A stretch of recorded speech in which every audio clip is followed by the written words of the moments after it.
Olá! Estamos de volta com as Cunhãs, o seu podcast de política do Brasil e do Ceará, além de outras cositas más. Eu sou Camila Fernandes e, como sempre, estou ao lado de outras duas cunhas jornalistas, a Inês Aparecida. Oi, Inês! Oi, acabando de chegar de novo de Teresina. Menina, eu tenho que ganhar um título. Alguém vai ter que me dar, como a gente deu a ti, título de cidadã cearense, alguém tem que me dar título de cidadã piauiense. Eu acho. Cheguei de Teresina, porque fui agora, desta vez, para a primeira comunhão do neto mais velho de lá, né? Que tem 11 anos, Moisés Neto, fez primeira comunhão, aquela cerimônia bonita, que a gente se emociona, não precisa dizer que eu chorei, porque eu chorei, né? Aí pronto. Pois é, mas foi só assim um bate e volta. Fui sexta e voltei domingo. Aí é que dá saudade. Aí a gente vê É os a netos, verdadeira ponte aérea, né, Inês? Não é aí Rio-São Paulo, não. É Fortaleza-Teresina. Fortaleza e Teresina, aí vê os outros netos, brinca, conta história, e assim vai indo. Ótimo. Vida de vó, Coisa vida de vó. Vida de vó maravilhosa, coisa boa. E a Ebele Rebouças. Oi, Ebele. E aí, Gataral, menino, não viajei não, mas eu estou tão feliz, tão aliviada que eu apresentei já uma parte do meu material do doutorado, estou mais tranquila, graças ao meu bom Deus. Muito trabalho, né? Agora eu vou poder ficar um pouquinho mais tranquila e poder ficar menos alienada politicamente, prestando mais atenção em tudo que está acontecendo, porque eu estava me alienando trabalhando nessa diabo dessa tese. Ó, Mas agora eu vou dar uma respirada. até parece, né? Tudo bem, Mas é Ali bom, é parabéns, Rebouças, parabéns aí. Quase doutora, tá chegando. Falta muito ainda, só a quali, só a quali. Bom, pessoal, essa semana que passou, falando em boa notícia, né? Parece que foi a semana mais cheia de boas notícias para o governo Lula, né? Desde o começo do mandato deste 2023. Teve o anúncio da Petrobras de mudar a fórmula de preço dos combustíveis, teve a aprovação da urgência para votar as novas regras fiscais, o tal do arcabouço, teve até a cassação do mandato do Deltan Dallagnol, né, ex-procurador da Lava Jato, pelo Tribunal Superior Eleitoral. Então, assim, foi um combo de boas notícias. E para o lado dos bolsonaristas, o cerco parece que está meio fechando, com novos depoimentos de Bolsonaro, do ex-ajudante de ordens dele, o Mauro Cid, da mulher do Mauro Cid, enfim, um bocado de coisa acontecendo lá na Polícia Federal. Bora falar de tudo isso, pensando, claro, nas consequências e no que devemos ter pela frente, tá bom? Então vai ser esse o episódio de hoje. Antes de começar, vamos ao recado do financiamento do podcast. As Cunhas é um trabalho de jornalismo independente, feito sem vínculo com outros meios de comunicação. É nós com nós e vocês, no fim das contas. É isso, né? Nós fazemos dessa forma. E para apoiar, né, que a gente existe graças ao apoio de Cunhas Economias, e a gente não tem nem como agradecer, mas se você não apoia ainda, se quiser apoiar, é bem facinho, tá? Pode ser pelo site apoia.se/ascunhaspodcast, ou então mandando um pix para a chave ascunhaspodcast@gmail.com. A partir dos R$ 10 por mês, você recebe um episódio extra por mês, exclusivo, feito exclusivamente para os assinantes. Ninguém mais recebe. E ainda participa da gravação, que é feita pela plataforma Zoom. Então, vai lá, apoia a gente, é baratinho e ajuda muito a nossa existência, viu? Obrigada demais. E aí, fora tudo, se quiser apoiar, se não quiser apoiar, não importa. Vai lá, curte a gente nas redes sociais, vai lá no Instagram, vai lá no YouTube, vai lá no Twitter, As Cunhas Podcast, tá bom? Apoia a gente, clica, segue a gente, curte o nosso podcast ali, dá 5 estrelinhas no Spotify e nos outros tocadores de podcast, tá bom? Agora sim, bora começar. Então, boas notícias para o governo Lula, né? Então, enfim, né? Até que enfim, aleluia! Esse ano começou com tanta má notícia, teve tentativa de golpe, teve todos os problemas que estão acontecendo até agora com o Congresso Nacional. É tanta coisa difícil, mas está tendo boa notícia. Isso é bom.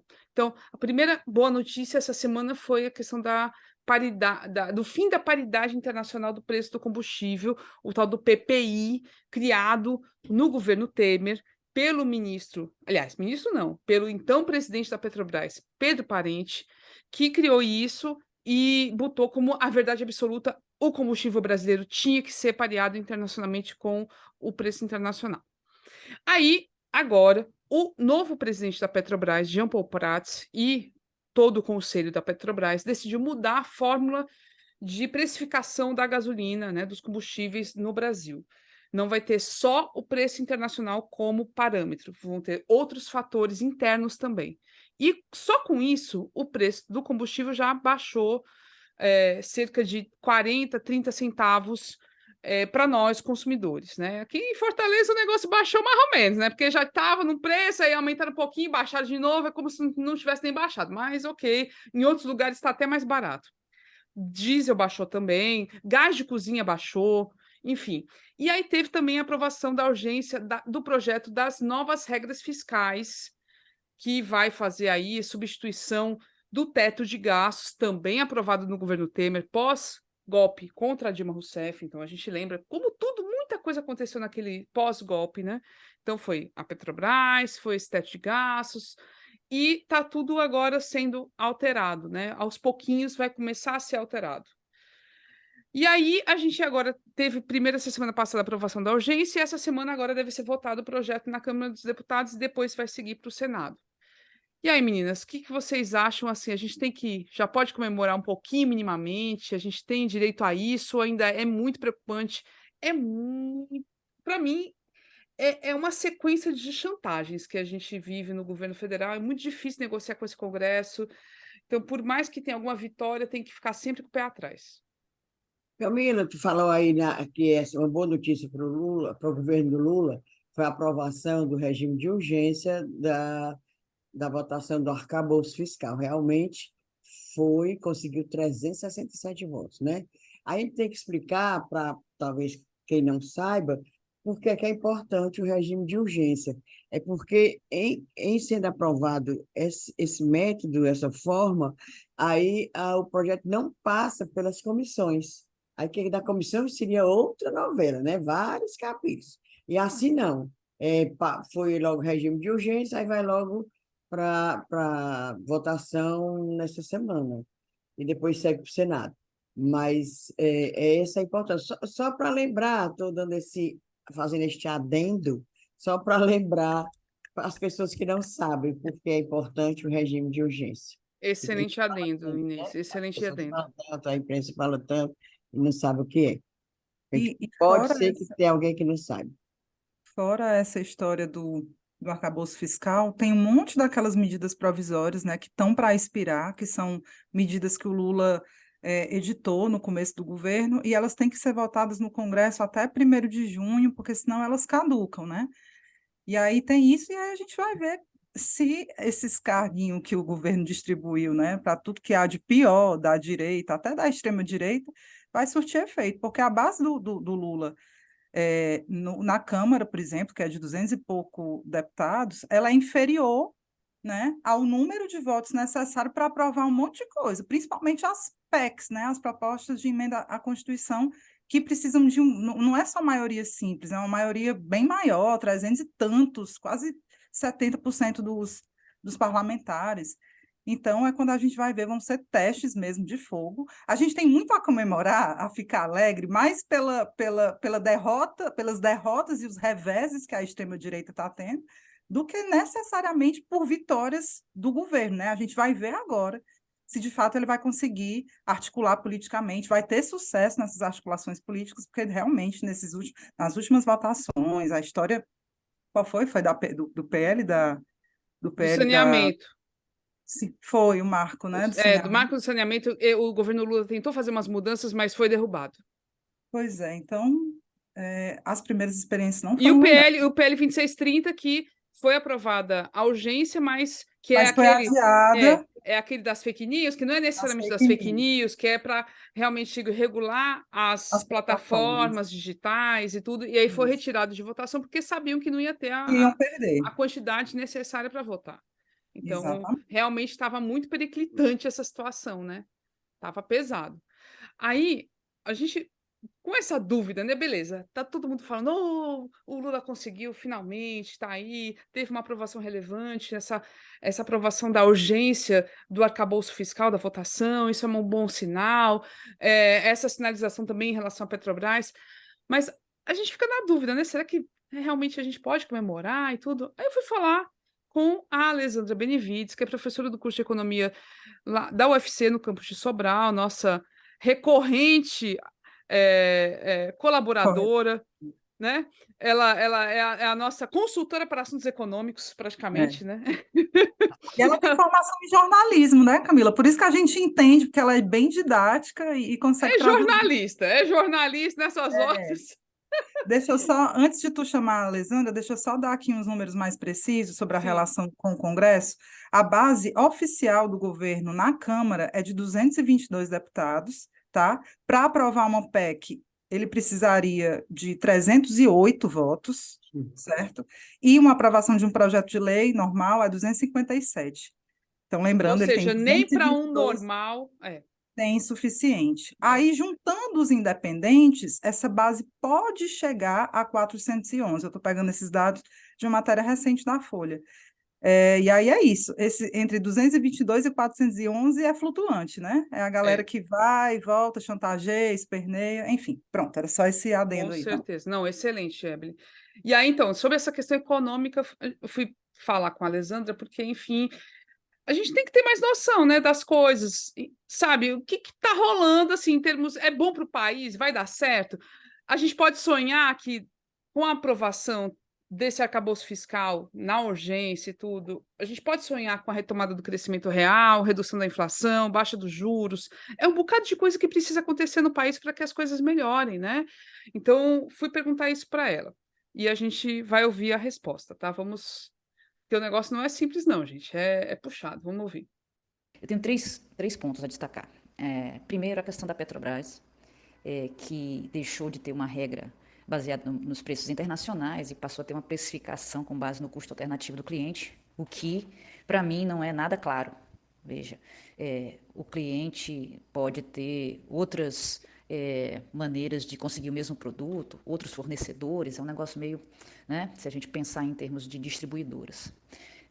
Então, o objetivo dessa nova regra seria menor volatilidade. Eu continuo achando que a melhor maneira é formar um fundo voltado para a redução da volatilidade dos preços, uma vez que você pode permanecer atrelada aos preços internacionais, né, e ao dólar. Mas, enfim, o objetivo seria menor volatilidade e os preços foram reduzidos de gasolina e diesel. E eu acredito que essa redução vai chegar aí a gasolina em torno de 6 a 8% na bomba para o consumidor. E as previsões dos especialistas em relação ao diesel varia bastante de 7% até 15% de redução. Mas isso aí vai ter o reajuste de ICMS a partir de junho e talvez fique elas por elas. Então não tenha tanto impacto assim. Embora a gente saiba que o diesel tem mais reverberação junto a frete e outros produtos, isso pode ajudar na queda da inflação. De imediato, a gente tem realmente uma queda na inflação nesse mês, isso vai impactar, mas eu acho que isso vai ser diluído depois, até o final do ano, né, nos próximos meses. O marco fiscal é uma grande esperança, mas ele carece, e isso acho que vai ser trabalhado no Congresso, né, a votação vai acontecer e vai ser discutido, ele carece ser mais incisivo com quem não cumprir a regra, né, assim, você não tem punições claras para quem não cumprir a regra fiscal, essa nova regra fiscal que está sendo discutida, que vai ser votada no Congresso, né. Outro ponto que chama atenção no marco fiscal é que o ministro Haddad chamou até de gasto tributário, né, as isenções que serão eliminadas, né, as isenções fiscais. Bom, isso aí vai ser uma batalha no Congresso, porque isso interessa diretamente aos lobistas e há uma pressão grande em relação a não caírem as isenções, uma pressão sobre os parlamentares. Isso aí o governo vai ter que ser muito hábil para tentar negociar, né? Fora o fogo amigo. Então, o marco fiscal uma gestão, né? É uma política importante para a sinalização no mercado, e acho que se ele conseguir aí, lidar com todas essas questões de maneira politicamente mais hábil, ele vai conseguir sim ter um impacto nas expectativas inflacionárias e, consequentemente, isso pode levar a que na próxima reunião do Copom já tenha alguma sinalização para a queda dos juros, que estão realmente muito elevados, né? A Alessandra falou que tem 3 pontos, ela falou 2, agora a gente vai interromper rapidinho só para comentar o seguinte, porque essa questão do marco fiscal, né, do arcabouço, enfim, o nome que se queira dar, é muito polêmica, inclusive entre as pessoas de esquerda, tanto que o PSOL não votou a favor da urgência da tramitação desse projeto. Foi até, muita gente acusou o PSOL de estar aí se aliando ao novo, ao pior que há na política brasileira, né? Então foi tanto o PSOL como o Novo que votaram contra totalmente a urgência do marco fiscal. Só que, Parece lógico, que até o PT ameaçou, viu, Camila? Parece que até gente do PT estava, né, meio insatisfeita e o Lula disse: olha, eu não vou aceitar que dentro do meu partido tenha gente que vote contra ou questione esse arcabouço. sim, o Lula chegou junto mesmo e falou para o PT, gente, o que tinha que reclamar já tinha que ter reclamado, agora é votar junto, acabou, acabou a putaria, né? Falou isso.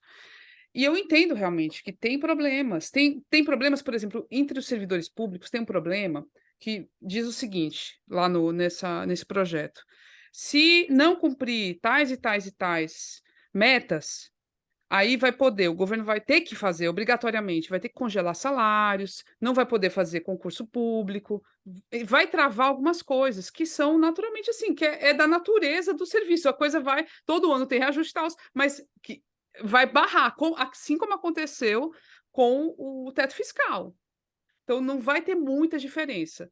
Só que, claramente, por todo mundo que tem visto, feito análises e tal, gente com bom senso, claro, estou falando, entre o que temos agora, que é o teto fiscal, e a proposta do arcabouço é melhor. A proposta desse arcabouço do Haddad é melhor. Tem mais perspectivas de investimento do que tem o teto fiscal, de agora, do Temer. Então, eu, sinceramente, estou na fase de redução de danos. Acho que é Não. importante aprovar esse negócio. Não, eu não me atrevo a analisar a economia, não, porque eu não sei. Não vou inventar, só repetir o que diz. É melhor aprovar o arcabouço e tal. Mas eu estava vendo nisso o outro lado. A dificuldade do governo, quando a gente começou a falar no assunto aqui agora, a dificuldade de aprovar não é suficiente o número de deputados a favor do governo para aprovar certas coisas que o governo manda para o Congresso. Aí a gente até ano passado fez um ensaio de fazer uma campanha para eleger bons deputados, bons parlamentares. A gente até ensaiou. E aí, quando chega numa hora dessa, a gente vê o quanto é importante, o quanto devia ser mesmo levado a sério isso, em todos os níveis de parlamento, o parlamento municipal, o estadual, né, o Congresso. Por exemplo, próximo ano vai ter eleição para prefeito e vereador. Gente, vamos botar vereador bom. Vamos procurar quem são os vereadores que merecem, que podem mesmo contribuir. Está entendendo? Seja lá que o prefeito seja, contribuir com a cidade. Aí, a gente ensaiou, nós aqui, as cunhanas, tá, ensaiamos. Aqui era assim, uma coisa pontual, pelo Brasil afora, também tinha gente que ficava nessa campanha de eleger bons deputados. Mas realmente a gente está vendo que não elegemos, né? O Não. Brasil não elegeu um bom Congresso e também tinha um problema. Primeiro, tinha que eleger o Lula. Teve aquela polarização. E era difícil a luta, era muitas frentes. Seria Muita muitas coisa. o Lula e também fazer essa campanha para eleger bons parlamentares. É só esse comentário quando eu fico vendo essas histórias. Ah, meu Deus, quando eu fico vendo, voltando, que é uma das coisas que está me fazendo muito mal, por exemplo, esse Heitor Freire, lá na direção da SUDEM, um homem que já quis, vamos extinguir o PT, um homem que era olavista, tirava foto com aquele safado daquele Olavo de Carvalho, morreu, mas eu digo que é safado, continua. Aí, sabe, essas coisas que a gente Ainda bem que ele não foi eleito, mas ganhou um prêmio, né? Ganhou um prêmio, tá lá. Ganhou o prêmio, tá aí, Ganhou um premiado. prêmio, tá lá, diretor do acidente. Sim, mas por que que ele ganhou o prêmio? Porque se precisa, o governo Lula precisa negociar com com todo mundo, com o PL, com União Brasil, sabe? É isso. Então, é muito sério essa história. Vamos eleger, vamos mesmo abrir a cabeça, fazer campanhas. Eu acho que até o Tribunal Superior Eleitoral poderia fazer campanha institucional sobre isso, a importância de se eleger um bom parlamentar. Aí, para esclarecer, quando a Alessandra fala sobre a nova fórmula de preços da Petrobras, os preços da Petrobras, dos combustíveis, estavam atrelados ao preço internacional, dólar, Internacional. né? Tava sendo realmente ali o que é, porque petróleo é uma commodity, que é aquele produto básico que é negociado em bolsas internacionais, tem um preço internacional do barril de combustível e tal, do petróleo, e estava sendo essa a base do preço no Brasil. Só que o Brasil é produtor, tem uma produção relevante, produz a maior parte do que a gente consome, inclusive, e tem capacidade de produzir mais, está uma produção ainda está acontecendo abaixo do que deveria, inclusive. E agora, a nova fórmula definida pela diretoria da Petrobras leva em conta, lógico, o preço internacional é um dos requisitos, mas leva em conta questões locais, custo de produção, os custos locais de transporte, enfim, todos os custos locais, como qualquer empresa que tem um serviço, vende uma coisa, vai pegar aquela coisa, vai ter o custo do, do desenvolvimento do produto, enfim, para as indústrias, para o comércio, da compra do produto, enfim, e a revenda, os custos, né? Então a Petrobras está fazendo um cálculo mais complexo, mas que é o normal, que todo mundo faria, né? Qualquer um faria. Para Alessandra e para outros especialistas, economistas, essa nova fórmula não é um pouco insuficiente para trazer uma segurança sobre o que está acontecendo. É um pouco incerta. Ela faz essa crítica, tá? Ela não enxerga com clareza, ela acha que falta transparência na exposição dessa fórmula de como vai acontecer, tá? Não tem certeza de como vai ser. Oh, Tem mulher, outros só quero é que baixe especialistas. mesmo essa gasolina, Não, fique não é. continue baixando. Ô, corra boa, mulher, quando baixa. Se só pensei na minha mãe, que ela não tinha dado até o Eu fim do ano para a também, gasolina foi baixar, baixar, é. e eu Aí estou rezando. ouviram Silvânia Rebouças e baixaram Pois é.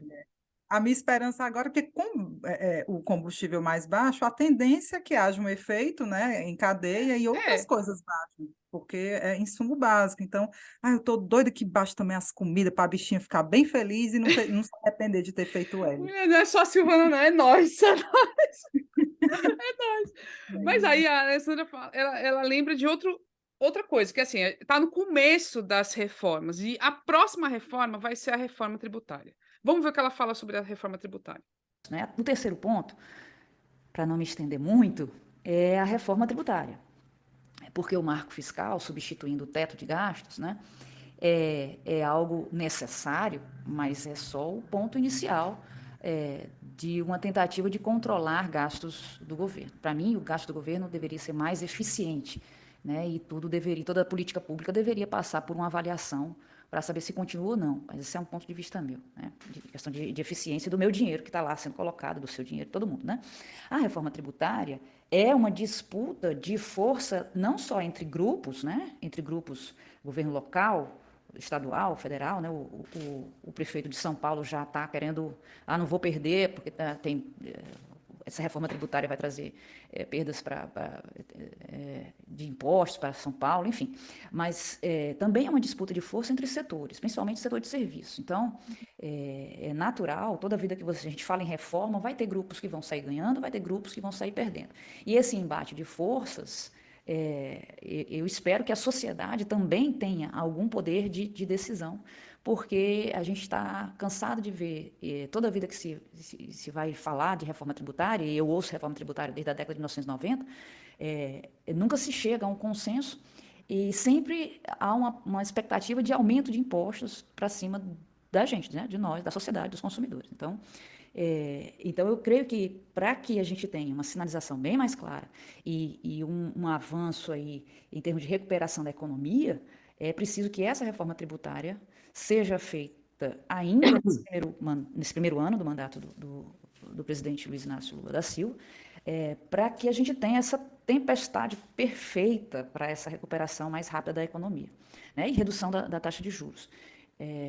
De toda forma, o que precisa ter são instituições, para que a gente tenha um crescimento mais sustentado, né, um crescimento de mais longo prazo, e não o chamado voo de galinha, é preciso que a gente tenha instituições fortes, né, respeito a contratos, definição de regras de forma transparente, de forma clara, né, para que não pegue ninguém de surpresa, mercado, sociedade, e um investimento maciço, pesado em tecnologia, inovação tecnológica. Eu não vejo isso no cômputo do atual governo, porque o que se vê é proteção à indústria automobilística e estímulo a combustível fóssil.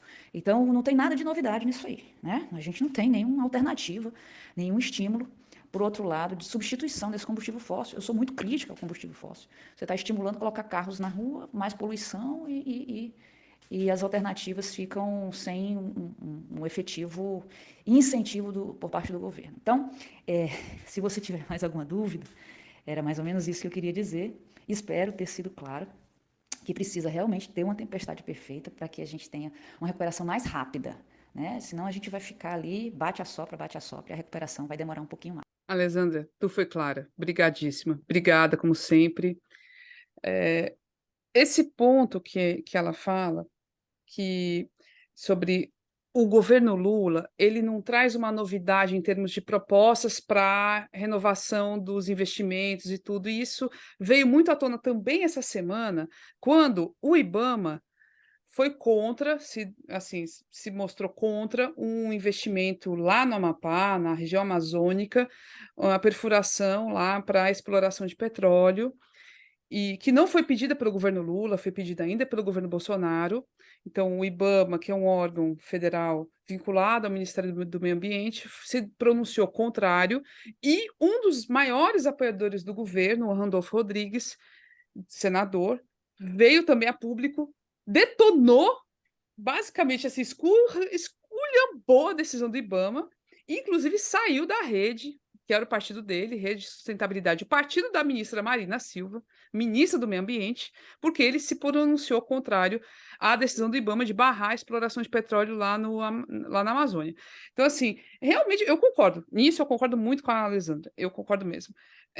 Falta uma visão de desenvolvimento econômico que não seja atrelada a velhos ideais, né? A ideia do petróleo, da indústria, coisas que já estão sendo superadas, né? Pelo menos essa eu concordo mesmo. Eu lembro que teve muito essa crítica ainda num dos dois primeiros governos dele, que eu não lembro se foi o primeiro ou o segundo, quando ele incentivou muito fortemente a compra de carros, né, de veículos automotores. Ele baixou os IPIs, muita gente comprou carro.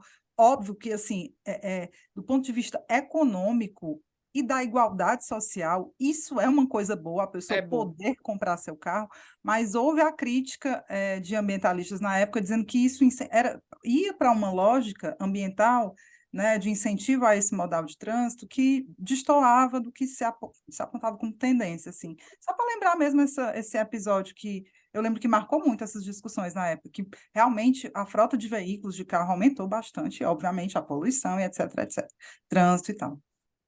E ele está falando, né, de baixar preço de automóveis novamente, de buscar uma fórmula para ter de novo o carro popular. Isso ele está falando de novo. Então, tá falando. tudo dentro da lógica do primeiro governo Lula e segundo, assim, né? Mas é muito difícil, né, essa discussão assim, porque realmente tá uma coisa absurda, só quem pode comprar carro é rico, porque realmente, como ele diz, carro popular de 90 mil não é carro popular. Não é. E assim, é uma discussão que é importante de ser feita, mas como exatamente a gente vai enfrentá-la, né? Porque também não dá para dizer que tem que realmente ser seletivo e barrar quem pode comprar carro, não é por aí, né? E a cassação do mandato do Deltan, vocês gostaram? Mudando de carro para outro tipo de atropelamento, né, Inês? Trator. Aí é trator. Não, porque foi a outra boa notícia, né?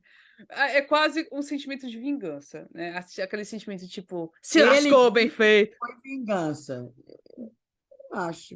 Não, o sentimento, não a medida em si, né? A medida em si foi justiça. O Foi, sentimento Porque é de tome, vai de é, novo. Ai, é, é bom, né, bichinho, bichão? é meio isso. O sentimento foi esse. Vai de novo, vai comer, né, o Raimundinho? outro, Vai. o Boca de passar cartão já estava estarrecido. Ficou estarrecido. Ele não está estarrecido, ele está morrendo é de medo. Ele está com aquele lugar que não passa uma fibra ótica, porque poderá ser o próximo, né? Quem sabe? Total, total. Pois O Então, é. noticiário conta que em Brasília, assim, o pessoal já passa olhando assim para ele, né? Eita, bichinho, tu é o próximo. Ih, o suplente já deve estar se preparando, né? Arrumando a malinha, já vendo os aluguéis, como é que tá em Brasília. Não, mas o fato é, também. E foi polêmico, está sendo polêmico. Hoje mesmo, a gente está gravando no domingo, teve um editorial da Folha de São Paulo detonando a cassação do Deltan, dizendo que foi uma medida criativa, né, uma decisão criativa do judiciário. Mas, na prática, o que aconteceu? A justiça, a partir de uma denúncia feita contra, foi até pelo Partido da Mobilização Nacional, PMN. O PMN foi contra o Deltan, reclamando a partir da lei da ficha limpa. A lei da ficha limpa diz o seguinte: que a pessoa que tem condenação por órgão colegiado não pode ser candidata a nada, é inelegível, se torna inelegível. Tá? Não importa se depois vai ser absolvida, depois é depois. Se naquele momento da eleição ela estiver sob uma condenação por órgão colegiado, ela está inelegível. Fora isso, teve uma emenda que foi feita, inclusive, pelo Flávio Dino, quando ele era deputado federal, que botou o seguinte: membros do Judiciário, do Ministério Público, que estiverem respondendo ou estiverem perto, né, assim, à beira de responder um processo administrativo disciplinar e ele puderem diz por esse à isso, beira, ele diz esse à beira, porque eu só diz, lembro que fala que estiver respondendo ao processo é, administrativo não, disciplinar. diz que estiver respondendo a processo administrativo. A beira já foi a criatividade, ou no caso, Isso, o exatamente. julgamento do tribunal.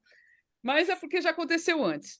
Isso. Estiver respondendo processo administrativo que possa levar à cassação, aí, a uma punição, no caso, até a aposentadoria, né, ou a expulsão do órgão, essa pessoa já vai ser, tipo, considerada culpada e ela não pode pedir exoneração e depois se candidatar. Ela também vai ser impedida de ser elegível, tá? Ela vai ser inelegível. Aí o Deltan, naquela história da Lava Jato, ele Pediu. veio muita coisa, né? Muita coisa contra ele e tal. Foi assim, começou lá o procedimento administrativo contra ele, não chegou a ser aberto oficialmente, ele pediu para sair antes. E aí, Exato. pouco depois, ele foi candidato e se elegeu, muito bem votado e tal, e aconteceu o que aconteceu. E aí tem toda essa polêmica. O tribunal entendeu que foi uma burla à legislação, que ele manobrou para não se tornar inelegível, porque é fato que, na época que ele saiu, ele não respondia a PAD, que é processo administrativo disciplinar. Ele respondia a processos preliminares, sindicâncias, reclamações. Isso tudo é uma fase preliminar das investigações internas, que depois podem vir a se tornar processos. Porém, e o tribunal foi unânime, né? Inclusive ministros indicados por Bolsonaro, O Cássio bolsonaristas, Conká, Cássio Cunca, todo mundo entendeu, porque, como você disse, já houve casos anteriores que assim também foram entendidos, não é uma criatividade, entre aspas, nova, né? Entendeu o quê? Ele estava prestes a poder se tornar inelegível e saiu antes que isso acontecesse. Então, ele burlou, ele agiu ilegitimamente, manobrando e burlando a legislação. Né? Então, foi realmente, ao pé, a letra fria da lei, ele não respondia a processo administrativo, porque senão já estaria inelegível, mas saiu antes que isso acontecesse. E o tribunal viu também que havia precedentes, né, indicativos de que havia um temor de que ele realmente passasse a responder os processos, porque ele já tinha sido punido com advertência, né, pelas falcatruas lá dele na Lava Jato. Colegas procuradores também atuantes na Lava Jato já tinham sido condenados e responderam a processos administrativos por coisas semelhantes ao que ele fez. Então, ele tinha indícios de que se tornaria inelegível e manobrou. né? Então, é legítimo, e eu reforço, não foi uma interpretação nova, não foi uma vingança, vamos pegar isso aqui para Cristo, não foi. Já vinha sendo aplicado esse entendimento, né? Não fizeram só por causa dele, não, como ele diz, e que todos as extrema-direita, coleguinha dele, fica dizendo aí tudo quanto é rede social, da imprensa livre, gerando editorial que a gente nem se surpreende, né, de jornalão, jornalões, etc. E besta quem não acredita que ele manobrou, porque ele passou o tempo inteiro na Lava Jato manobrando, ele e o Sérgio Moro. Só fizeram isso, manobrar, só para atingir seus objetivos, dele e do outro, coisa ruim lá. Não, e tinha o esquema financeiro ainda, né, Inês? E tinha Enorme, ganharam então com as burras cheias. teve dinheiro Não que é. foi diretamente foi desviado e tinha um dinheiro que eles queriam lá de um fundo que eles estavam criando, não sei o quê, que o Deltan Pegaram estava doido por fundo, dinheiro. né? Ele claramente é doido por dinheiro, o É. negócio dele é Lembra, dinheiro. tinha umas mensagens que foram vazadas na Vaza Jato, que era ele dizendo assim, vamos organizar congressos e lucrar, não sei o quê, vamos organizar Você eventos e lembra a lucrar. voz dele, a voz dele. Menino, Né? aí vazava informação para os Estados Unidos.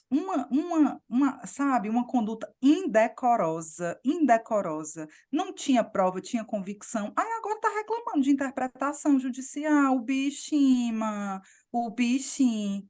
Aí dentro. Aí tu E que ouviu foi que o Marcos Paulo falou? Pois é. Você ouviu o Marcos Paulo? Diz aí, Meu Camila. povo, assim, eu fui tentar conversar com o professor Marcos, tentar não, que eu consegui, né? Professor Lógico. Marcos Paulo, que é uma pessoa queridíssima, também curumim, dá maior valor a gente, ajuda a gente. Ele é doutor em sociologia, certo? Professor do programa de pós-graduação em políticas públicas da UES, bolsista de produtividade, pesquisador e tudo mais. E o que é que eu fui perguntar para ele? Porque vocês viram, né? O discurso mobilizado entre essa galera, Deltan, Moro e tudo mais, é o mesmo discurso que o Bolsonaro usava, do sistema. O sistema é implacável, o sistema está se vingando. O sistema está agora, né, com a volta à normalidade, com a eleição de Lula, agora o sistema está se vingando. Eu fui perguntar para o Marcos, isso cola? Porque esse foi o discurso, realmente, que elegeu o Bolsonaro. Né? Foi um discurso que capitalizou a frustração das pessoas contra este tal de sistema, né, esse establishment e tal, e foi um discurso realmente que alçou a direita ao poder. Agora, isso cola, né? Agora que essa galera está sendo desmontada, está todo mundo vendo aí, né, o que de fato aconteceu, cola. E aí vamos ouvir, ele ajudou aqui a interpretar esse discurso dessa galera do Deltan. A primeira coisa a dizer sobre o uso da ideia de vingança, não é, pelo Deltan Dallagnol e até por seus apoiadores, é que um discurso de vingança diante de uma condenação na justiça, ele é um discurso político. Como assim? Todo agente político, seja um líder, seja um grupo, seja um partido, ele precisa emitir mensagens para a sua base social e eleitoral. Então, o Deltan precisa dar uma resposta à sua base que acabou de receber essa informação, uma informação muito dura, a perda do mandato dele. Ele é o deputado federal mais votado do Paraná, então ele precisa dar uma resposta imediata. E a resposta sempre vem dentro do esquema de pensamento que está presente naquele grupo, o que está presente nessa representação.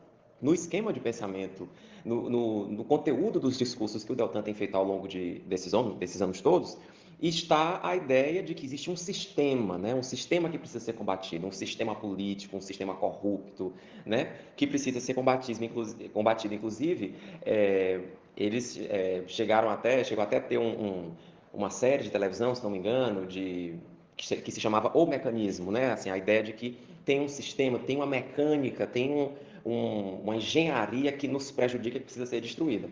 Então, o sistema judicial retirar o mandato do Deltan Dallagnol, ser encaixado num discurso de que o sistema como um todo está se vingando dele, é um discurso que ele pode acionar tranquilamente diante dessa situação, né?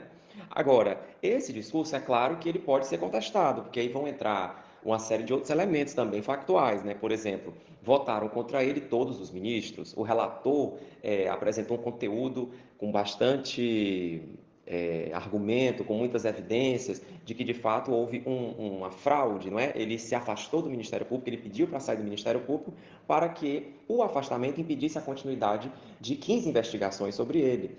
E, portanto, isso seria até usar o direito para que a lei não se realize, não é? Um dos ministros que votou contra ele é o ministro Nunes Marques, que foi indicado ao STF pelo Jair Bolsonaro, presidente que ele apoiou a eleição e a tentativa de reeleição. E o ministro Nunes Marques sempre foi reconhecido pelo Bolsonaro como uma parte sua no STF. Quando o Nunes Marques foi indicado, o Bolsonaro dizia: eu tenho 10% do STF, né? Esses 10% eram o Nunes Marques. E, mesmo assim, o Nunes Marques votou contra o Deltan Dallagnol. Então, o discurso de vingança, ele é um discurso para se comunicar com a base eleitoral dele, mas ele também certamente vai ser contestado pela dimensão factual do que nós estamos vivendo e vai ser contestado, com certeza, por quem se opõe ao Deltan Dallagnol na afirmação de que o processo é legítimo porque está abastecido de provas e porque foi submetido, inclusive, a uma instância colegiada. Ou seja, o choro é livre, né? O choro é Em livre, outras exatamente. em resumo. E o Marcos até faz um paralelo, porque isso era é muito curioso, né? Como os argumentos, de um lado e de outro, às vezes se assemelham. Porque o Lula tinha muito isso, né? Assim, entre os discursos da esquerda que ocorreram quando ele foi julgado. E aí eu não. Vou só lembrar aqui, não vou nem agora dizer nem que concordo ou que discordo, mas ele se dizia perseguido pela justiça, né? Vítima de uma justiça vingativa, talvez, que não, talvez politicamente não estivesse satisfeita com os governos de esquerda, ele se dizia perseguido, e o outro lado dizia: como é que tu diz que é perseguido se tu está sendo condenado repetidamente por órgãos de colegiado, né? A imprensa sempre questionou isso também, quando o Lula se dizia perseguido, e vamos ouvir aí o que é que o Marcos Paulo diz, que depois a gente comenta.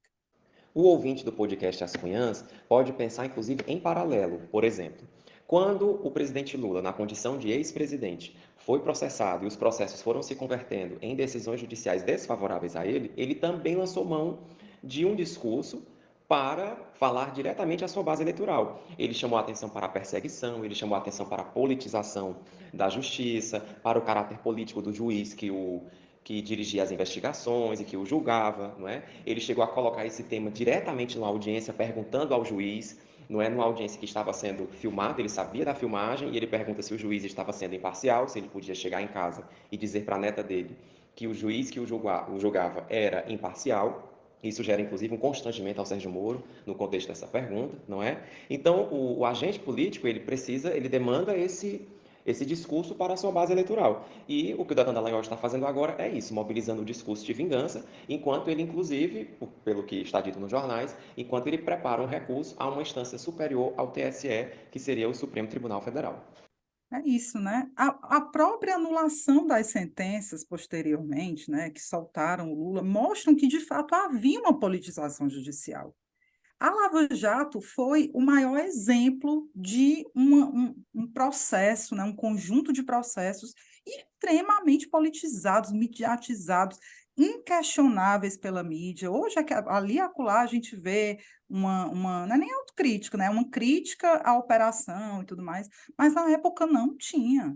Então, houve, de fato, uma politização, inclusive das cortes supremas, né, de segunda instância, de terceira, que estavam ali sob pressão de uma resposta à sociedade, e daí hoje a gente está vendo as decisões tudo anuladas, né? Se tivesse prova, se tivesse validade, É elas porque estariam sendo... para mim é uma coisa muito, eu concordo muito com o Zé Roberto de Toledo, que faz o Foro de Teresina, que ele fala assim: toda decisão jurídica, né, toda decisão do Supremo Tribunal Federal, TSE, qualquer dessas cortes tem um componente político nela.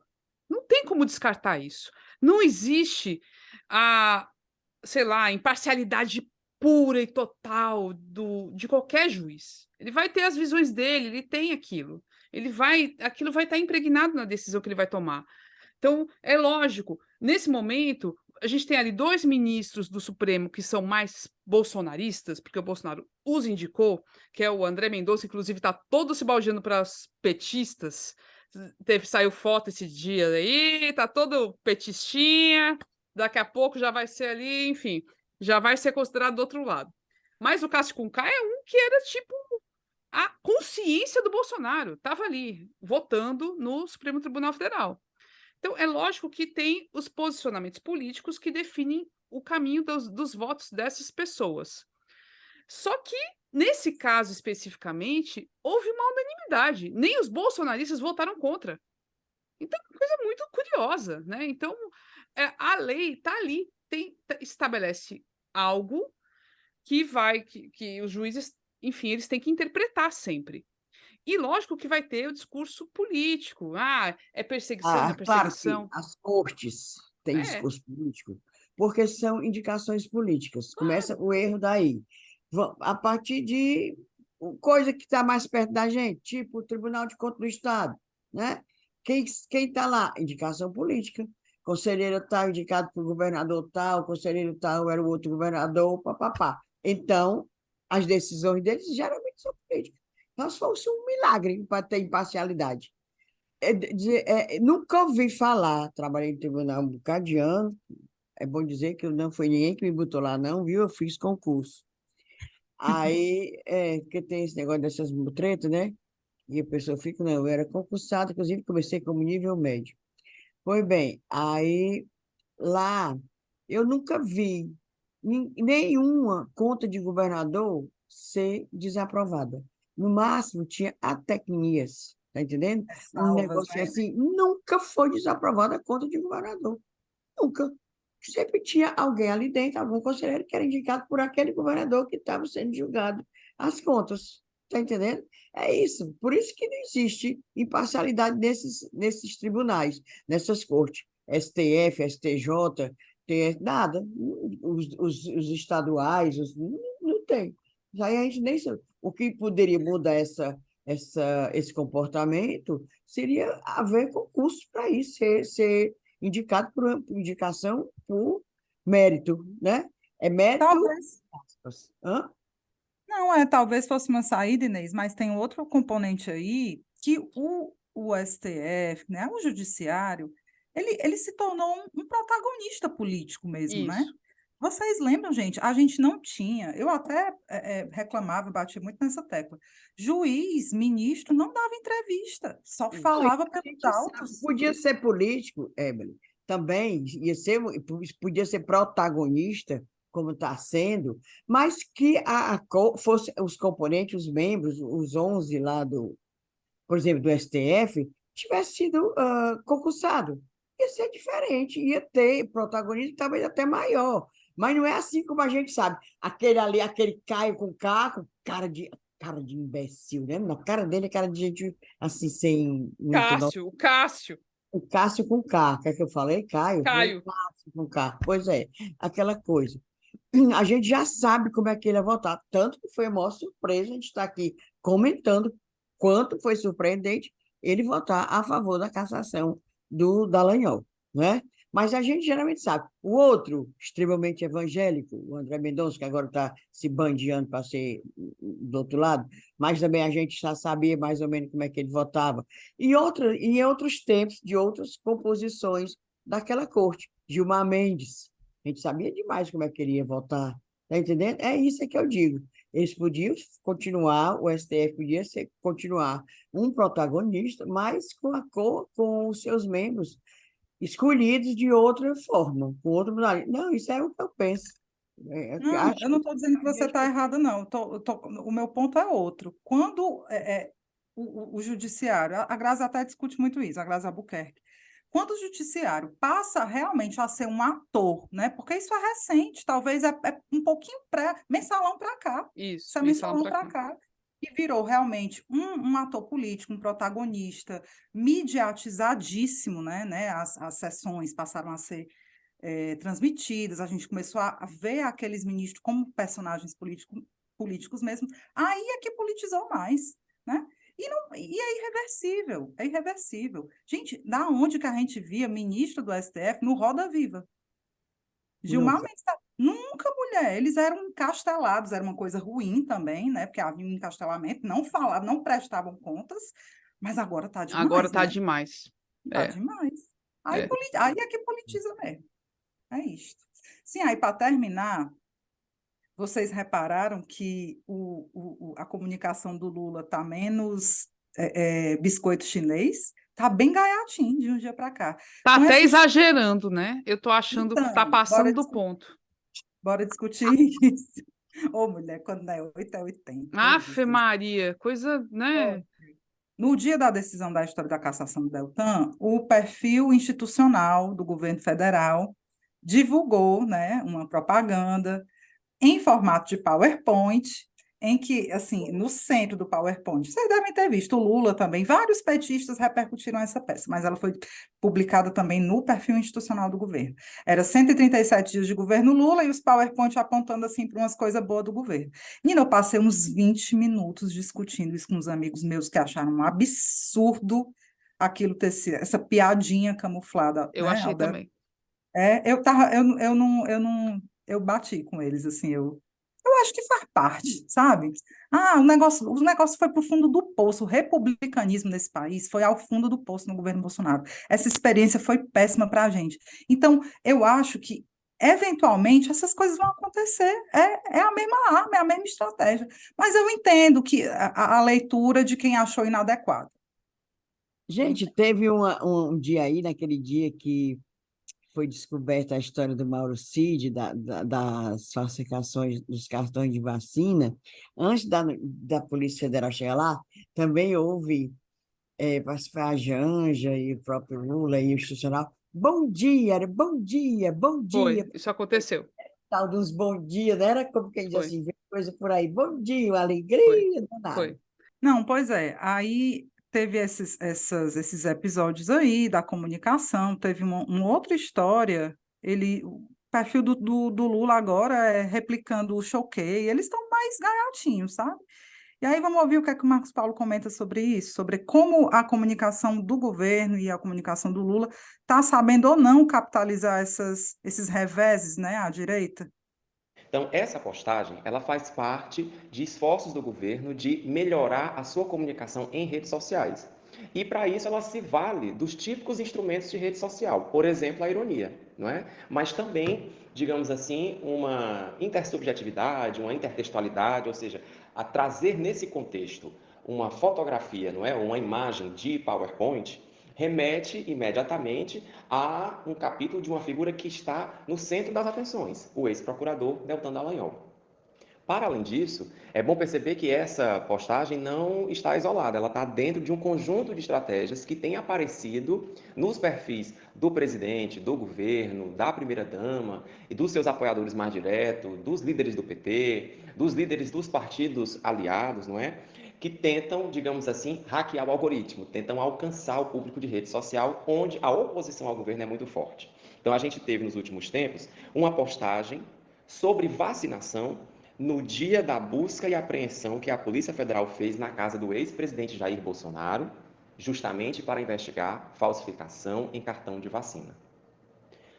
Nós tivemos também uma postagem no Instagram da primeira-dama Janja Lula da Silva, em que ela explica, não é? É um Reels, é um vídeo mais longo, em que ela explica as roupas que ela usou na coroação do rei Charles III.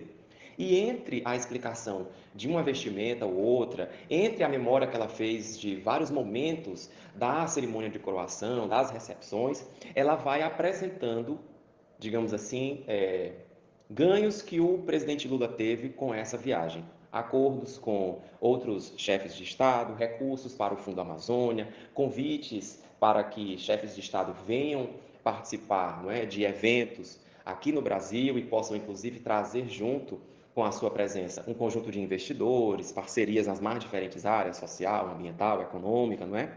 Portanto, apresentando realizações do governo numa conversa, digamos assim, sem o grifo, não é? Sem o desenho típico de uma comunicação institucional. Nesse sentido, tanto a postagem da figura típica de PowerPoint no perfil do presidente Lula no contexto da cassação do ex-procurador Deltan Dallagnol, como a postagem sobre vacinação no dia da ação da PF na casa do ex-presidente Jair Bolsonaro, e esse vídeo mais longo da primeira-dama Janja Lula da Silva são parte de uma mesma estratégia podem ser percebidos como parte de uma mesma estratégia de melhoria da comunicação do governo, de suas figuras mais importantes, não é? de suas figuras mais visíveis nas redes sociais, que é uma demanda que tem sido apresentada, inclusive, pelos apoiadores do governo. Os apoiadores do governo Lula percebem que falta uma estratégia mais bem sucedida no campo da comunicação de rede social. E, ao que parece, essas 3 iniciativas que eu falei aqui, estão buscando esse resultado. Ver. Achei bem legal o resgate que ele fez, assim, de alguns episódios que mostram que está menos biscoito chinês mesmo, assim, as redes do Lula, né? Um pouquinho mais sendo usadas de forma um pouco mais estratégica. Eu, Com eu as só, partidas eu só políticas, né? acho que falta ter uma visão mais estratégica, no sentido assim, não é só o que publica, nem como publica, é também ter uma visão da interação, de como as coisas têm a repercussão, tem uma dinamicidade na coisa que o governo Lula não tá fazendo. Isso não está existindo, sabe? Então, essa parte, para mim, ainda está faltando.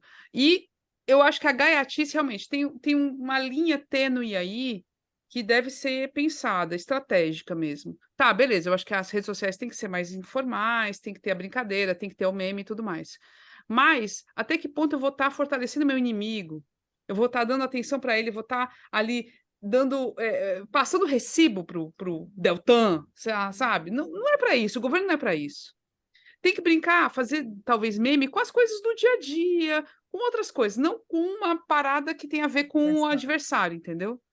Aí É, isso tem que ser é, calibrado. é Tem que algo a ser se calibrado. pensar mesmo. É, é. E, Camila, tem até uma entrevista que eu vou recomendar do João Santana, que ele deu à Folha. Ele é de falar pouco, né? Ele não dá muita entrevista. E ele faz uma avaliação sobre a comunicação do governo Lula.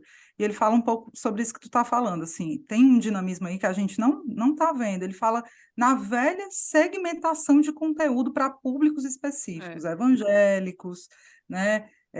Enfim, vários públicos que têm que receber conteúdo de forma ágil, na linguagem certa. Isso a gente não percebe É, que está acontecendo, ainda está meio imperceptível. é. Aí, essa semana a Inês teve contatos aí com figuras mais à direita do espectro político, do Ceará. Eu quero que ela conte, esse momento é muito importante. Queremos saber o que rolou, Inês. Conte tudo. O prefeito Roberto Pessoa, de Maracanaú, ex-deputado estadual, ex-deputado federal, né? E conviveu na época, conviveu com o também ex-deputado federal e estadual Paz de Andrade, figura muito conhecida no Ceará e nacionalmente, porque foi presidente, inclusive, da Câmara Federal, do Congresso, chegando a ocupar a presidência algumas vezes, com a viagem do presidente. Ele foi. Aí teve aquele caso, que todo mundo comenta, que ele pegou um avião, foi para Mombasa, que é a terra dele, como presidente. E tem gente que até lembra, é feliz do homem público, que a única mancha que tem no seu currículo é essa, é de ter ido à sua cidade como presidente lá, confraternizar com os conterrâneos. E também lembram que Ulisses Guimarães, quando ocupou a presidência, também foi a Rio Claro, sua terra, cidade natal, e ninguém comentou, nem se comenta até hoje, esse fato com relação ao Ulisses Guimarães, só com o pai de Andrade, como sempre, o pessoal achando que é preconceito com o nordestino. Mas voltando ao que eu fui, à reunião de quinta-feira.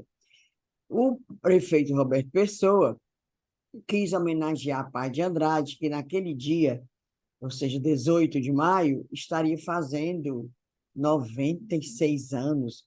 Pai de Andrade, ele negava a idade. Deus o tenha, ele está para as 8, e ele não deve nem ter gostado de as pessoas terem falado tanto, que era aniversário dele de 96, era Oh, meu 91. Deus. Ele negava tanto. Ele e o Mauro Benevides também, o Mauro está vivo, né? Nega. Aí, mas comemorou. E quando o pai de Andrade estava em sua atividade parlamentar, quando vinha a Fortaleza, reunia amigos e imprensa, e sempre fazia uma carneirada na casa dele, no apartamento, ele morava ali na Praia de Iracema. E Roberto Pessoa, para homenageá-lo bem dentro do figurino, convidou um grupo de pessoas que conviveu com o pai e fez também uma carneirada. Era arroz de carneiro, era carneiro ensopado, tá? Era gostoso.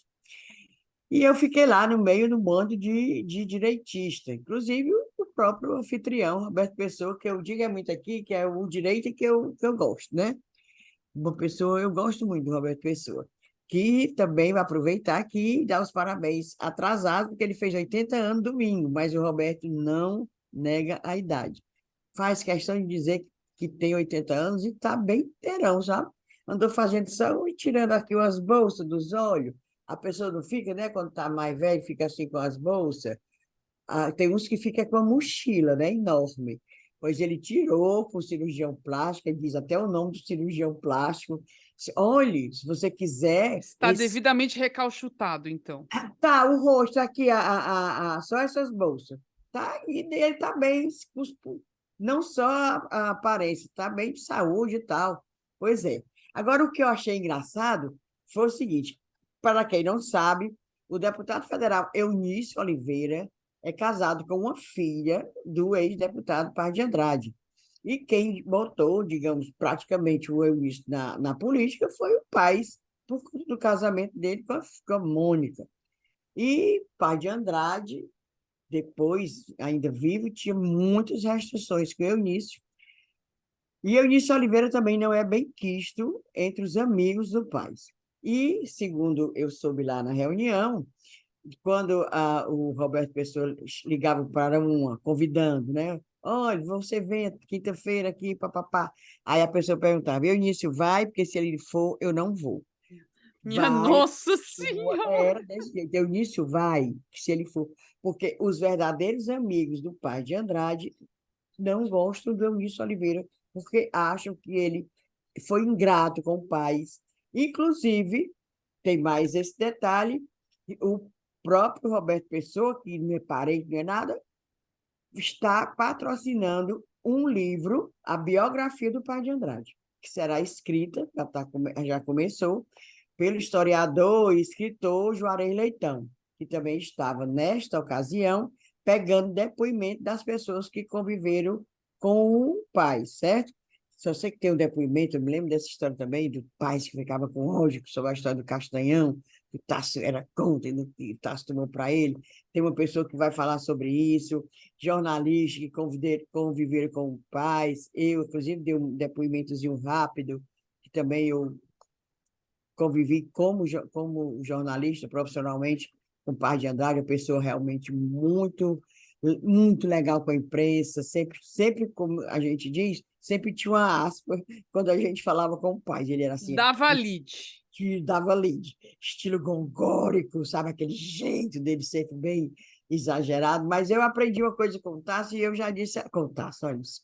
Aprendi uma coisa com o Paz e eu já disse aqui.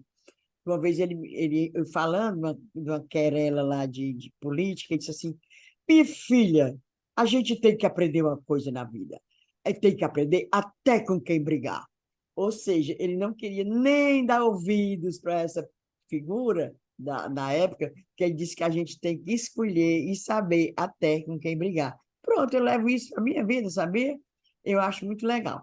Aí lá nessa reunião tinha também um deputado federal, o deputado Danilo Forte, que é da União Brasil, uma pessoa que já começou a vida política no PCdoB, né? Mas agora é da União Brasil. E foi muito tempo secretário do pai de Andrade. Foi aí que ele começou a namorar com uma das filhas do pai. E tem até filho com ela, mas é separada há muito tempo com a Carla. Mas sim, mas Danilo Forte nunca foi ingrato com o pai, não. Reconhece e diz que ingressou na vida política por conta de pai de Andrade. E até hoje reverencia a memória do ex-sogro. E o Danilo, eu digo, Danilo, como é que está você lá como deputado federal? Como é que está vendo o relacionamento do governo com o Congresso? Ele disse assim, está muito difícil ainda, precisa melhorar, já o governo tem seus ganhos, mas precisa melhorar muito a articulação feita pelo o líder do governo na Câmara, né, que é o José Guimarães, e no Senado, que é o Jacques Wagner. Aí diz que tem certas pessoas que ficam comentando lá nos corredores sombrados da Câmara, do Congresso, que é difícil, às vezes, você confiar, por exemplo, em Guimarães, que ele diz assim, o homem da cueca. A gente já falou tanto que o que não foi na cueca do Guimarães, foi de outro do assessor dele, né? Sim, é difícil confiar em Guimarães, na Câmara e no Senado em Jacques Wagner, ex-governador da Bahia, hoje senador e tal, porque é um homem que não está nem aí, só chega lá no Senado 4 horas da tarde, todo banhadinho, cabelinho molhado, ainda de tá lavado, não é muito disposto. Aliás, essa história que o pobre dos Jacques Wagner é preguiçoso, o pai, a mãe, a partilha da preguiça, isso já vem desde o tempo que ele era governador, né? Pois é, eles falam isso, que ainda precisa muito ajuste, muito quebra de arestas por conta desses dois que são líderes, um no Congresso e outro, um na Câmara e outro no Senado. Foi Eita, essa Inês. conversa lá que eu tive lá, mas eu estava, menina, eu até me benzi, foi muito, era muito Eu ia te direito. perguntar isso, Inês, se deu tempo tu depois e comprar um pacote de sal grosso e Eu tomar um tinha banho de aqui em mar. casa, eu já tinha aqui em casa, aí eu rezei. Porque Eu pelas fotos, tinha uns personagens ali, umas Tu almas, viu pelas fotos que eu mandei? Pois é, era alma pesado. O cebosa, que não negócio vale era... nem a gente gastar nossa saliva para.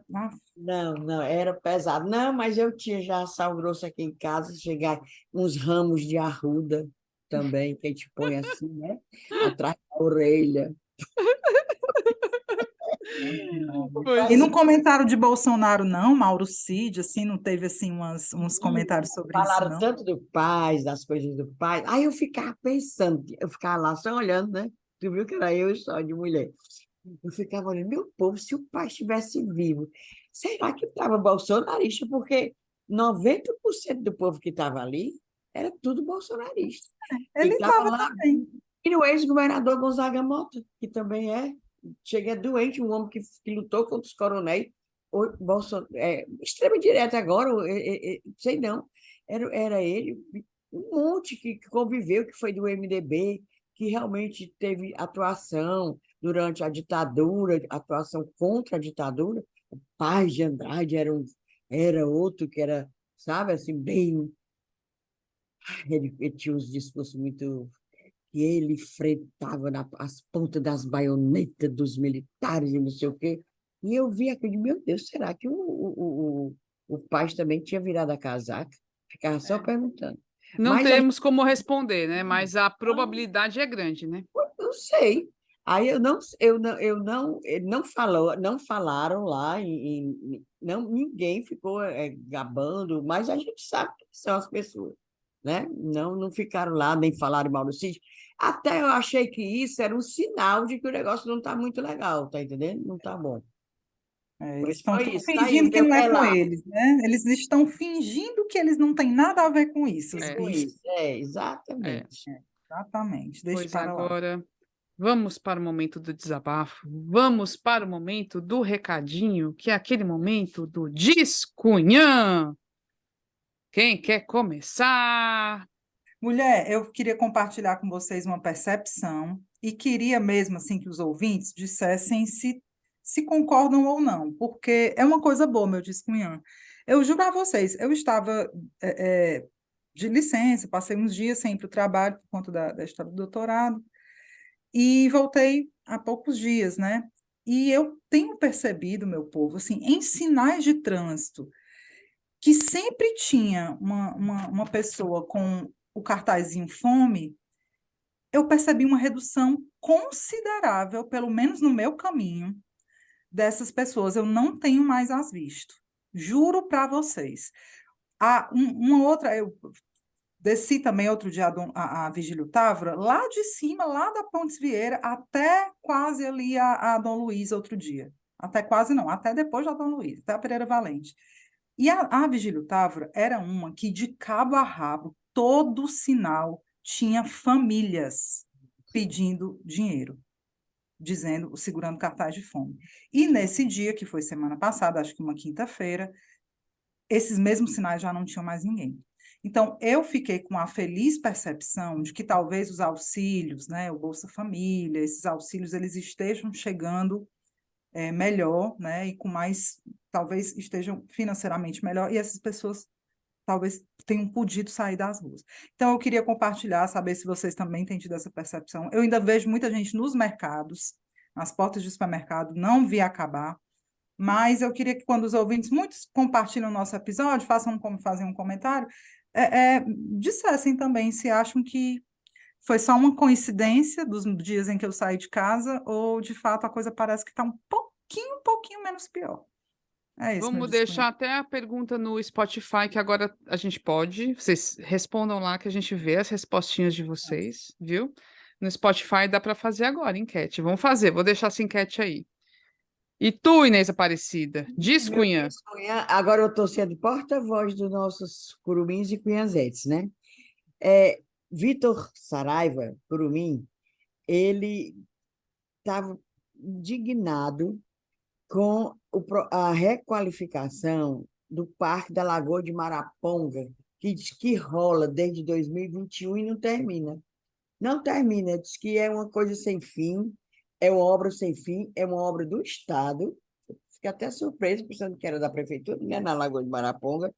Ele disse que nada, não resolve nada, é sem iluminação, é cheio de buraco, está servindo para servir de coalfield do pessoal que se droga, que faz compra e venda de drogas e tal.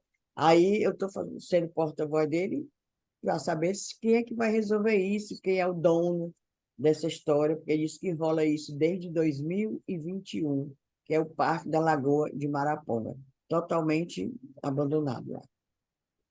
Pois eu vou ter dois. Vou aproveitar o teu, viu, Inês, para deixar uma questão aqui, que essa semana o secretário de Fortaleza, né, de Infraestrutura de Fortaleza, Samuel Dias, ele em entrevista o Povo no rádio, né, o Povo CBN, ao Josélio Leal, ele disse que tem obras na Praia de Iracema, tem questões na Praia de Iracema que a Prefeitura de Fortaleza não tem responsabilidade, que é cobrada, mas não tem responsabilidade, e ele deixou bem claro quais são.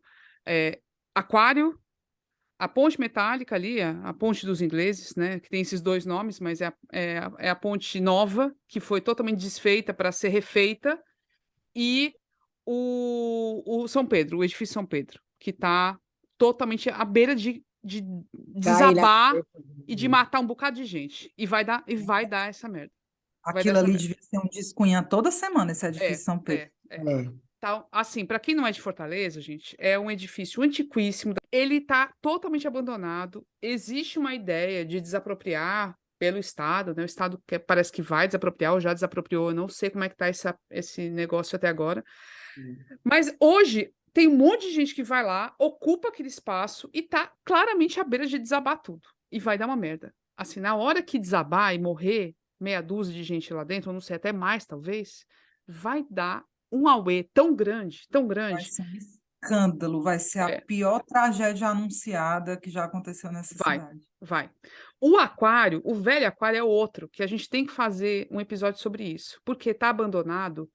O negócio parou na época do governo Cid. Não andou nada no governo Camilo, nos dois governos, 8 anos aí sem nada andar.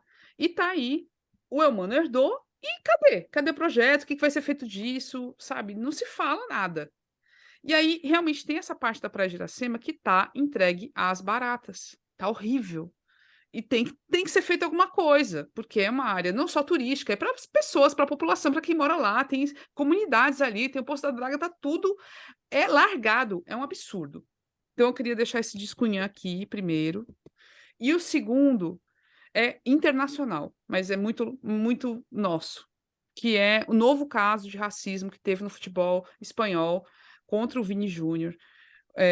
Teve na Liga Espanhola, La Liga, que ele sofreu ataques no jogo, que ele é do Real Madrid, no jogo contra o Valência, a torcida do Valência desde o começo ficou xingando ele, é uma situação de muita agressividade.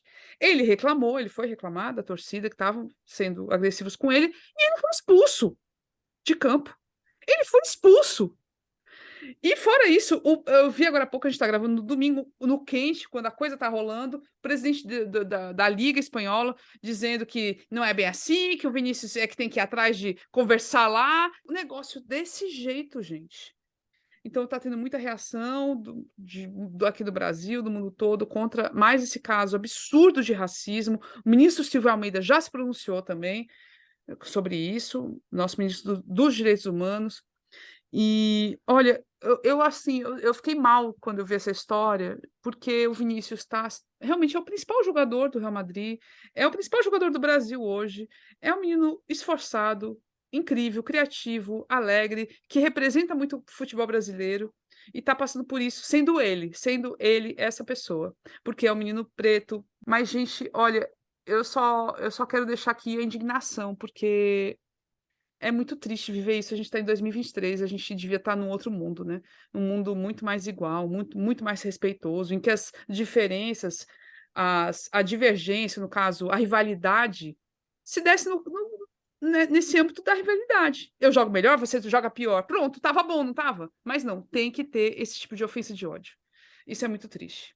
Camila, e sim, eu fiquei emocionada com o post que ele fez no Twitter, né? Vou ler só uma partezinha.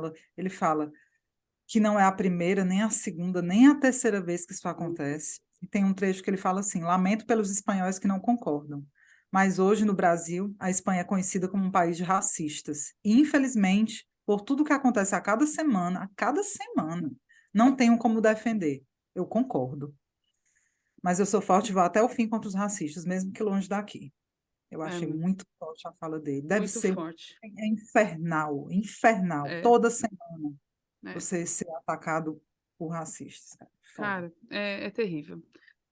Pois Vamos para os cheiros, né? Quem tem cheiro, quem tem cheiro, quem tem cheiro, quem tem cheiro? Não? Inês não Eu tem? tenho cheiro, eu tenho cheiro. Manda, Evelyn, eu manda. tenho cheiro, menina. Ah, então pronto, olha aí. Tá aí, Pronto, Pois eu tava dizendo que não tenho tem? também. não, desculpa aí. Cheiro para Maria Fernanda Gurgel, filha do Mauro Gurgel. Conheci criança, é Cunhazete direto. Conheci criança mesmo. Aliás, eu conheci o busto da mãe dela, da Catarina, que é dentista. Tirou muito dente de leite da Letícia.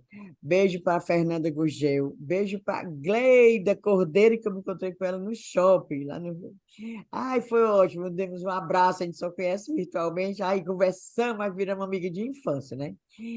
E beijo para Luiz, eu não sei dizer o nome dele, mas vou tentar. Luiz Wendesteny, ele também. E para Nadiégida Barbosa, que concordou com a coisa que eu disse aí outro dia, que a gente tem que mandar em homem mesmo. A mulher tem que mandar bem direitinho para os bichinhos, nem não. Agora, um beijo para uma pessoa que ainda vai nascer, mas foi pedido da mãe dele, Gisa Carvalho, e o Vitor, são os pais, de José Vicente, Oh, que meu vai nascer em Deus! setembro. Já estão mandando beijo. Pô, manda beijo para o José. Manda um beijo, manda É tudo. Beijo. setembro, vai ser junto perto do Vai ser em Benício, oh, meu setembro. Deus. Vai nascer em setembro. Ah, José legal, Vicente, adorei o nome dele. É nome dos avós dos dois pais. legal. Pois é, José Vicente, beijo para tu, viu? Pronto. Manda, Eble Rebouças. Meu cheiro cheiroso, tô tão disciplinada agora anotando os cheiros. Tá É Olha, vendo? pro Levi Costa, que mandou, foi, pô, ele é mulher, tu não vai anotar não, né? Pois eu fui buscar meu celular longe para anotar. Levi Costa, psicólogo, a gente se encontrou na festa de aniversário de um primo dele, um amigo meu, Matheus Perdigão, a quem eu também mando um cheiro. E ele, Ave Maria, muito carinhoso, elogiou demais a gente, adoro o podcast. Então, em nome das Cunhãs, Levi, um cheiro grande para você e para Paula Vieira, que também estava nessa festinha, e é sempre um prazer enorme encontrá-lo. Pronto, meus cheiros são esses. eu vou mandar uns cheiros atrasados, que outro dia eu estive na TVC com a turma lá do jornalismo, do curso, né, da UFC, e fui super bem recebida por todo mundo lá. Eu quero deixar alguns cheiros assim, só, né, a equipe toda é maravilhosa, mas eu vou deixar o cheiro para o Frank Rabelo, para o Emanuel Bruno, ai, cheiro, Emanuel Bruno, a Lena Ximenes, que eu amo de paixão, e a Moema É um Soares, povo que bom. é a diretora lá, a diretora da TVC. Gente, assistam a TVC, bora assistir, vamos valorizar a TV cearense. É um pessoal muito massa. E, assim, não tenho como agradecer a receptividade de todo mundo. Estendo aí os cheiros para essas pessoas, mas para o resto da equipe, que é uma equipe maravilhosa demais, viu? E agora sim, vamos encerrar esse episódio, né? Deixando aqui o recado, se você quiser apoiar as Cunhãs, fique super à vontade, seremos muito gratas. Você pode fazer isso pelo site apoia.se/ascunhaspodcast ou mandando um pix para a chave ascunhaspodcast@gmail.com, tá? Fica o convite para você, se você puder apoiar a gente. Qualquer valor. Na produção desse episódio estivemos Euzinha, Inês Aparecida e Eber Rebouças. O apoio nas redes sociais que nós temos é feito pela empresa Ponto Indie. A trilha sonora é a música Barroada Gagá da banda Breculê. E é isso, até a próxima semana. Tchau! Tchau! Galera.